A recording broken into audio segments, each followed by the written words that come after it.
Olá, pessoal delícias de Nandinha. Vamos aqui hoje tratar de mais um assunto dentro do bloco Teoria Geral dos Pagamentos. Já falamos, vamos rememorar, dos pagamentos típicos, que são aqueles realizados nos moldes do contrato, dentro daquilo que é convencionado. Nós já estudamos uma modalidade atípica de pagamento, que é a dação em pagamento. Nós já estudamos uma forma atípica de extinção do vínculo obrigacional sem que haja pagamento, que é a substituição obrigacional pela novação. Hoje, nós vamos tratar da subrogação. A palavra, a expressão subrogar, significa transferir prerrogativas, transferir faculdades, transferir características, transferir poderes de um sujeito para outro, de uma coisa para outra. Ou seja, a subrogação ocorre quando um determinado sujeito, no caso da nossa disciplina, o credor, transfere para outro sujeito, que é aquele que paga, características que são suas. Ou seja, o credor transfere para aquele que realiza o pagamento características, prerrogativas, poderes que são inerentes a esse credor. Daí, aquele que realiza o pagamento pode cobrar do outro devedor, seja um devedor comum, um co-devedor ou um terceiro, aquilo que foi objeto do pagamento efetuado nas mesmas condições que o credor o faria.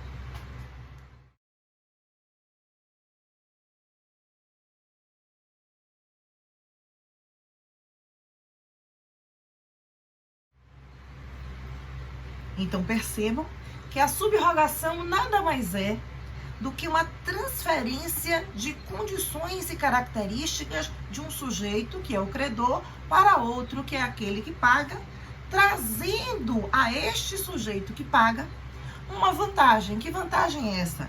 Poder cobrar do devedor, poder cobrar do co-devedor ou daquele que é o devedor, a condição de realizar o adimplemento, realizar o ressarcimento nos mesmos moldes que aquele credor exercitaria.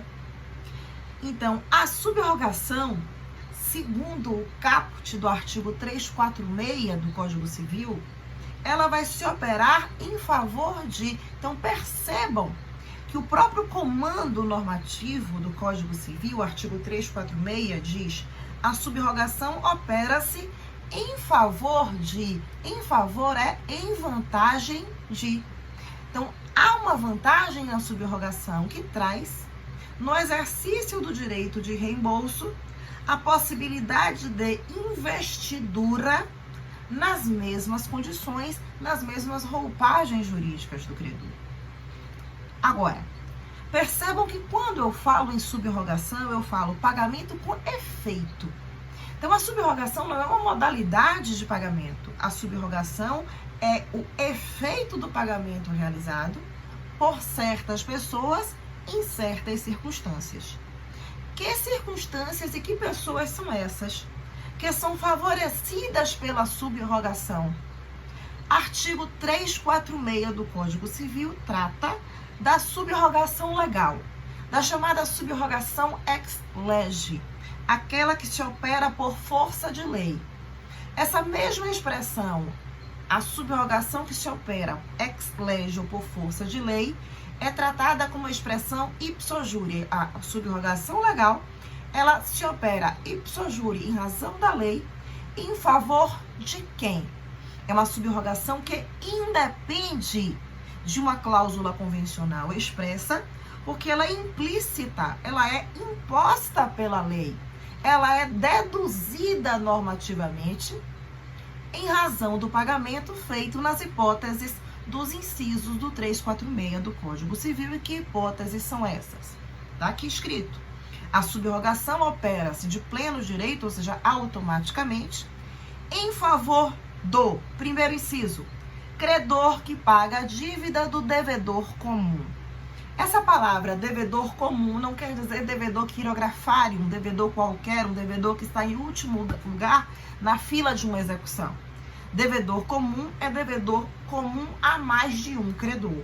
Estou tratando aí, pessoal, da hipótese de concurso de credores. Quando há inúmeros credores e um único devedor comum a todos esses credores, aquele credor que paga ao outro credor a dívida deste devedor passa a ocupar o lugar do credor satisfeito como se ele mesmo fosse. Vamos imaginar, então, que nós temos A, B e C. A é um credor trabalhista. B é um credor comum. Um credor, então, em razão de um bem adquirido cujo pagamento não se efetuou. C, um credor que não tem nenhuma vantagem real, nenhuma garantia real, não tem nenhuma preferência creditória, não é um credor trabalhista, não é um credor fiscal, beleza. Todos esses três credores, A, B e C, são credores de um mesmo devedor, X. Ocorre que X está numa situação financeira complexa. Afetado pela quarentena, X não tem condição patrimonial de solver todos os créditos. Sabendo que há um credor preferencial, que no nosso exemplo foi A, um credor trabalhista, B paga a esse credor trabalhista aquilo que X deve. E B agora vai somar o seu crédito ao crédito de A, satisfeito, para cobrar de X nas mesmas condições que A, o credor trabalhista, cobraria. E qual é a condição favorável a A? A condição favorável é o, entre aspas, furar a fila. O credor trabalhista é um credor de natureza alimentar, é um credor preferencial. Ele, junto com outro credor, que é o credor fiscal, por exemplo, ele ocupa um dos primeiros lugares na fila da execução. É aquele que tem a vantagem de forma prioritária, valer-se do patrimônio do devedor para fim de penhora de bens, por exemplo. Então, B paga a aquilo que X deve, concentra em si o próprio crédito de B e o crédito de A, e agora passa a ter uma vantagem em relação a C. Ele ocupa o lugar que A ocuparia, podendo cobrar aquilo que ele pagou de X para A nas mesmas condições que A faria, ou seja, de forma privilegiada, ocupando aí, neste exemplo, o primeiro lugar na fila da execução. Segundo inciso, do adquirente do imóvel hipotecado, que paga a credor hipotecário, bem como do terceiro que efetiva o pagamento para não ser privado de direitos sobre imóvel. Bom, vamos lá. A redação do segundo inciso, para vocês que estão no comecinho do curso, pode ser um pouco complexa, mas o exemplo talvez não seja tão distante daquilo que vocês conhecem. Do adquirente do imóvel hipotecado que paga credor hipotecário. Vamos lá. Vamos pensar aqui no já reconhecidamente válido contrato de gaveta. Vamos supor, então, que eu adquiro um imóvel que está sendo comprado com o valor de um financiamento. Eu, então, adquiro um imóvel da professora Tuane e ela vinculou esse imóvel como objeto de uma garantia no empréstimo que ela constituiu perante um determinado banco, um Bradesco, por exemplo, através de uma linha de crédito para financiamento de casa própria. Ok. Acontece que, ante a falta de anuência do credor, Bradesco, esse contrato é eficaz, ele é válido entre nós duas, Fernanda e Tuane. Porque para o credor interessa o contrato, para o Bradesco, portanto, que ele tem com Tuane. Caso não haja a realização de pagamento de parcelas em razão daquele empréstimo, o bem objeto da garantia hipotecária pode ir a leilão, pode ir à asta pública. Lá para as tantas, eu constato que a professora Tuane deixou de realizar o pagamento de algumas parcelas, para não ser privada do direito sobre esse bem, que pode ser executado e ir a leilão. Eu pago ao Bradesco aquilo que a professora Tuane deveria ter feito a título de pagamento e vou cobrar dela, vou pleitear o ressarcimento dela nas mesmas condições que a Caixa Econômica o faria, ou seja, eu me subrogo nas prerrogativas deste credor. Terceiro inciso, do terceiro interessado que paga a dívida pela qual era ou podia ser obrigado no todo ou em parte. Olha só, já sabemos disso. Se um terceiro interessado, exemplo, o fiador, paga a dívida pela qual ele poderia ser acionado, esse fiador vai ocupar o lugar do credor para ser reembolsado do devedor nas mesmas condições que o credor satisfeito exercitaria.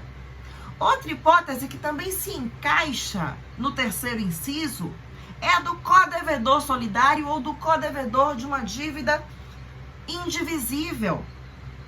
Se eu e a professora Tuane somos codevedoras da professora Vanessa, devedoras solidárias, e se eu pago sozinha a totalidade da dívida, há o efeito liberatório, porque a professora Vanessa, credora, já não tem mais o que receber, porque o crédito é uno, a dívida é una, mas eu vou me subrogar no lugar dela na condição de credora para ser reembolsada da outra codevedora, professora Tuane, nas mesmas condições que a professora Vanessa faria. Eu estou falando de um terceiro interessado.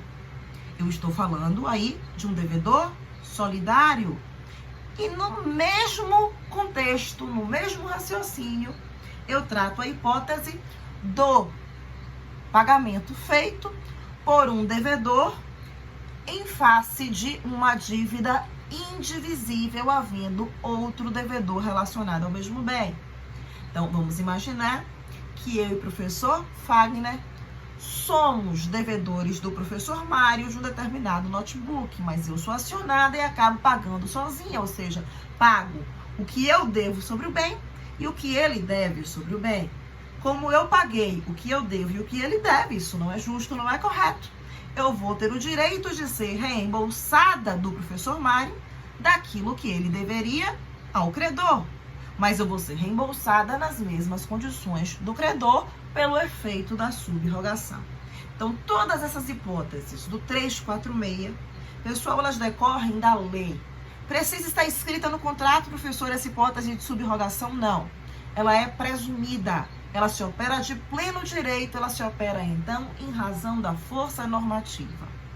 Já na hipótese do 347, a subrogação não é presumida. Ela decorre de uma cláusula convencional expressa, ela tem que estar escrita no contrato ou precisa ser provada de algum modo, sob pena de não haver a subrogação, mas sim um mero direito a um ressarcimento simples.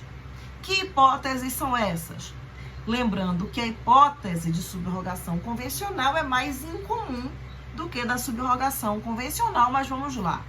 347, primeiro inciso. Quando o credor recebe o pagamento do terceiro não interessado e a este transfere as suas prerrogativas. Então, perceba, é um acordo feito entre o credor e o terceiro não interessado. Quando o terceiro não interessado paga, qual é a regra? Não há subrogação. Mas pode acontecer subrogação se, por exemplo, no termo de quitação, o credor transfere para este solvens, para esse terceiro, as vantagens que lhes são peculiares. Então, nesse caso, contra o devedor inadimplente, o terceiro não interessado poderá ser reembolsado com o efeito da subrogação, desde que essa subrogação esteja expressa, convencionada entre o credor e o terceiro. Outra hipótese é quando o terceiro, uma determinada pessoa estranha ao contrato, empresta ao devedor aquilo que é devido ao credor e condiciona esse empréstimo à seguinte situação: eu lhe empresto, mas na hora que você for me ressarcir, você me ressarcirá nas mesmas condições que faria o pagamento àquele credor. Portanto, é uma hipótese ainda mais atípica de subrogação, porque a transferência das prerrogativas do credor não são feitas pelo credor, mas são feitas pelo devedor, são reconhecidas pelo devedor. Então, essa transferência é reconhecida pelo devedor em favor daquele que realiza o empréstimo para a realização do pagamento. Então, são essas duas hipóteses de pagamento com efeito de subrogação, pessoal.